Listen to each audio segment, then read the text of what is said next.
여러분 안녕하십니까, 강신업 변호사입니다. 여러분 김영윤 소장 잘 아시죠? 폴리티코의 김영윤 소장 참 글도 많이 쓰고 영상도 좋은 거 많이 올리고 요새 가장 핫한 그야말로 떠오르는 그런 신예 유튜버이자 그리고 또 정치 칼럼니스트라고 말할 수가 있는데요. 이번에 또 아주 그야말로 날카로운 그런 또 평론을 자신의 SNS에 썼습니다. 김영윤 소장은 또 이준석을 잡는 그야말로 이준석 저격수로도 유명한데요. 김영윤 소장은 이준석의 하버드 학력에 대해서 의문을 제기하고 집요하게 거기에 파고들었죠.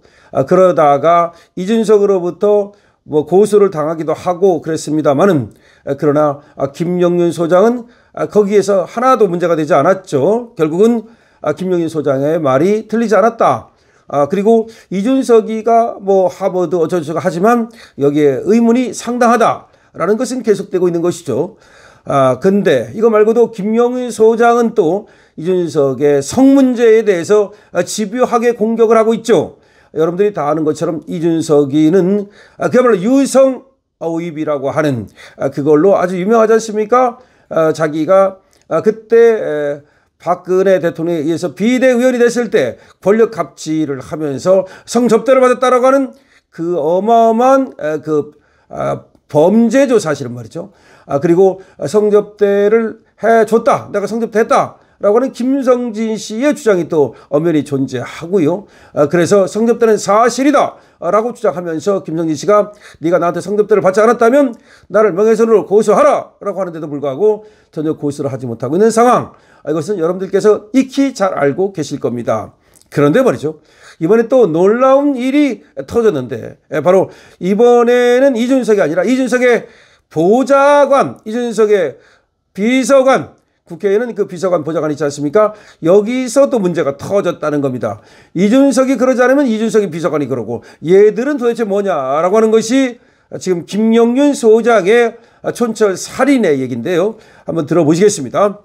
유성 룸살롱 의혹에서 비서관 성비 검찰 송치까지 반복되는 이준석 성윤리 부재를 질타한다는 겁니다. 최근 이준석의 비서관이 국회의원 비서관을 말하는 겁니다. 성비 혐의로 검찰에 송치되면서 과거 이준석을 둘러싼 김성진 아이카이스트 유성 성상납 의혹이 다시금 되살아나고 있다. 어떤 인물도 단번에 타인의 도덕성을 완벽히 지배할 수는 없지만 정치인의 윤리적 기준은 결국 조직의 문화를 반영한다는 점에서 이번 사안은 결코 가볍지가 않다. 이준석은 박근혜와 유승민 추천으로 보수 정치의 세대 교체를 한때 상징했지만 그 이미지 뒤에는 성적 일탈 의혹과 진실 공방이 끊이지 않았다. 유성 주피터 룸살롱 접대 의혹과 이를 둘러싼 가짜뉴스 논란, 김철근의 증거인멸 시도와 같은 의심은 아직까지도 국민적 의문으로 남아있다. 법적으로 결론이 나지 않았더라도 정치인은 법의 테두리 이전에 도덕의 경계선 위에 서야 한다는 점에서 그는 이미 큰 상처를 입은 셈이다. 맞습니다.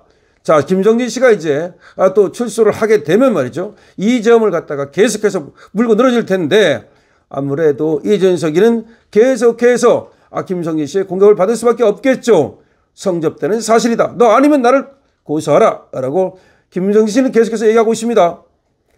이번 비서관 사건 또한 같은 흐름에서 읽힌다. 이번에는 이준석의 비서관입니다. 의원실 내부에서 벌어진 성비 의혹, 의원실, 국회의실 내부에서 벌어진 성비 의혹, 참 말도 안 되는 또 성비위가 벌어졌다는 겁니다.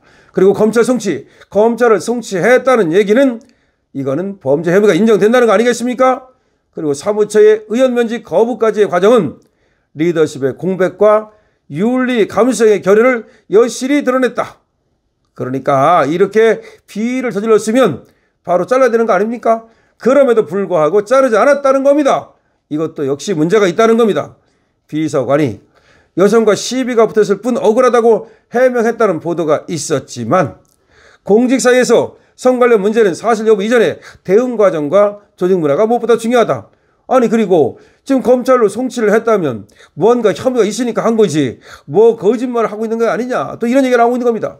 여성과 시비가 붙었을 뿐이다. 과연 시비인지 아니면 이것이 뭐 성비위인지 하여튼 간에 지금 문제가 불거지고 있는 것이고 경찰에서 검찰로 넘어갔으니까 이거는 아무래도 범죄 혐의가 짙은 것이죠.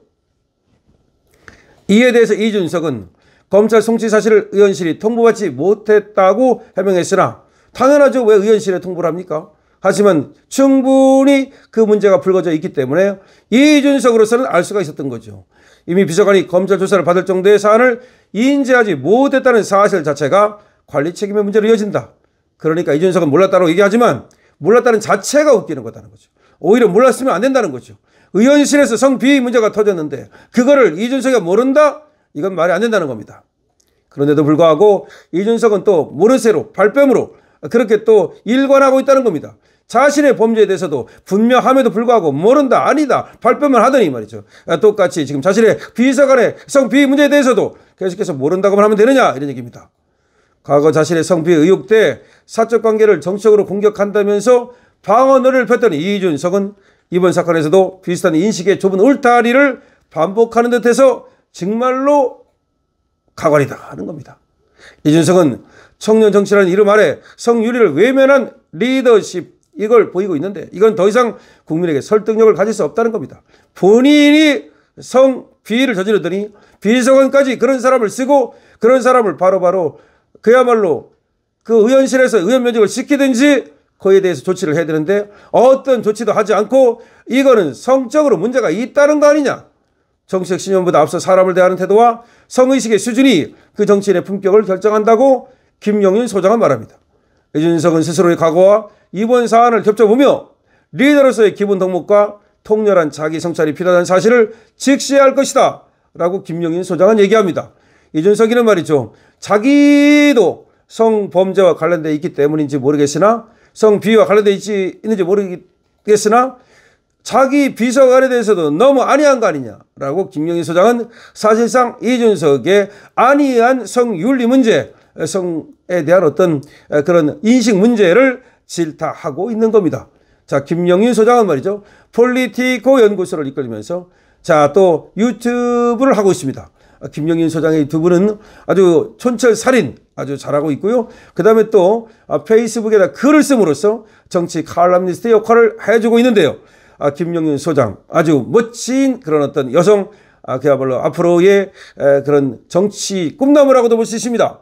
직접 정치를 하든 안 하든 간에 말이죠. 옆에서 정치 컨설턴트 그리고 정치 유튜버 여기도 굉장히 중요한 역할을 합니다. 그러니까 현장에 가서 직접 정치를 하는 사람도 중요하지만 그 정치를 하는 사람을 갖다가 뒤에서 도와주고 말이죠. 그리고 올바른 정치를 할 수 있도록 이렇게 평해주고 하는 사람도 굉장히 중요한 것인데요.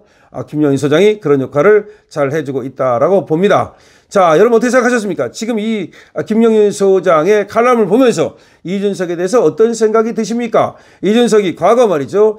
성접대를 받고도 안 받았다고 그렇게 얼굴 두껍게 그렇게 뻔뻔스럽게 그렇게 하더니 자기 비서관조차도 지금 그런 문제가 벌어졌는데도 불구하고 이거를 유야무야 넘기려고 하는 그런 태도를 보이고 있습니다. 대단히 잘못된 태도라고 봐야 되겠죠. 더군다나 말이죠.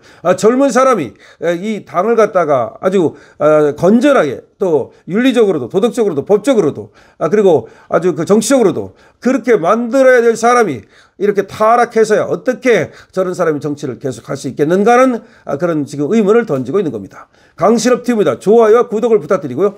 여러분 알부민도 여러분께서 많이 이용해 주시기 바랍니다. 강신업 쇼핑몰 많이 이용해 주시고요. 알부민 잡숫고 건강하시기 바랍니다. 추워지고 있습니다. 알부민 화이팅입니다.